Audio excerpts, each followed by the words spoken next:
पतितारिणी, कलिमलहारिणी, मंगलकारिणी, मोक्षदायिनी। माँ गंगा मैया का ये पवित्रतम तीर्थ अर्कीपेड़ी ब्रह्मकुंड है। कल सोमवती अमावस्या है, इसलिए आज आप सोमवती अमावस्या की कथा श्रवण करें और कल को स्नान करते हुए जो आपने कथा सुनी उसका स्मरण करते हुए, चिंतन करते हुए स्नान करें। सोमवती अमावस्या का पूर्ण फल लाभ होगा। सोमवती अमावस्या स्नान और दान का पर्व है। इस दिन मौन रह करके स्नान करने से 1000 गौ दान करने का पुण्य फल प्राप्त होता। इस दिन अश्वत्थ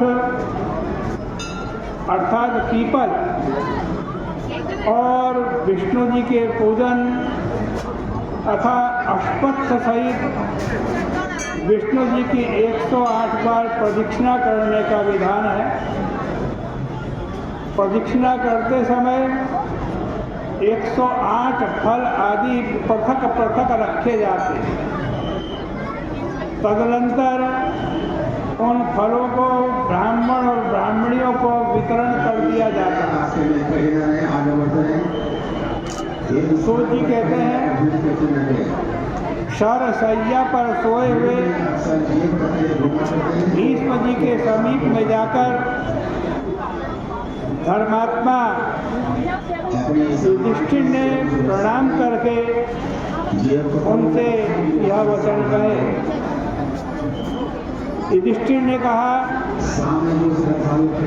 कि हे पितामह, क्रोधयुक्त भीमसेन ने कौरवों में से मुख्य को मार दिया है। अन्य लोगों को अर्जुन ने युद्ध में मार दिया। इस समय दुर्योधन के कुमंत्र से हमारे कुल का क्षय हो गया है।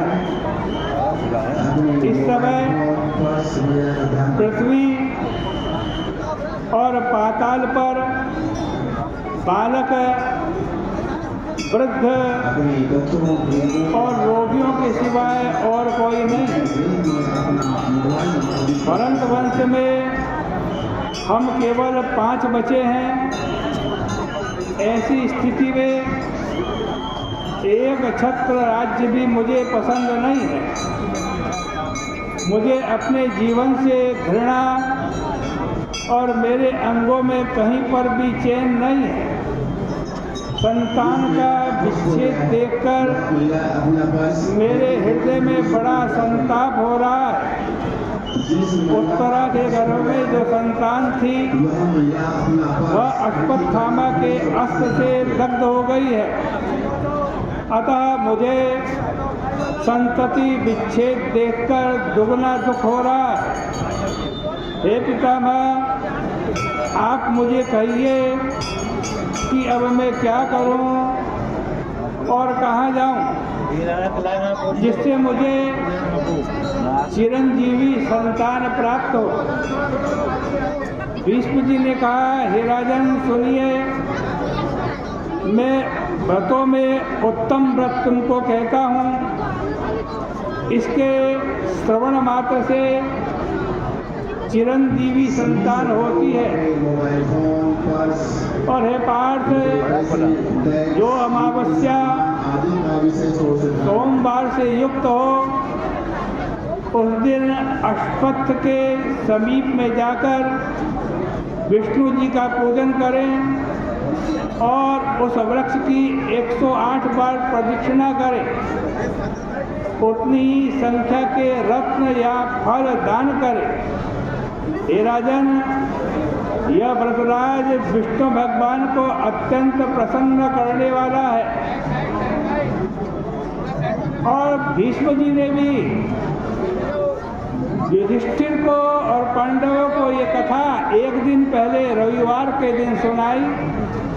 इसलिए कहते हैं कि युधिष्ठिर कल प्रातःकाल सोमवती अमावस्या है, तुम उत्तरा से यह व्रत करवाओ, उसका गर्भ जीवित हो जाएगा, उसका पुत्र गुणवान होगा और तीनों लोकों में विख्यात होगा।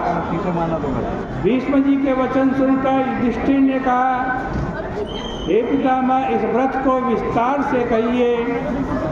मनुष्य लोक में किसने इसको प्रकाशित किया और इस व्रत का आरंभ किसने किया?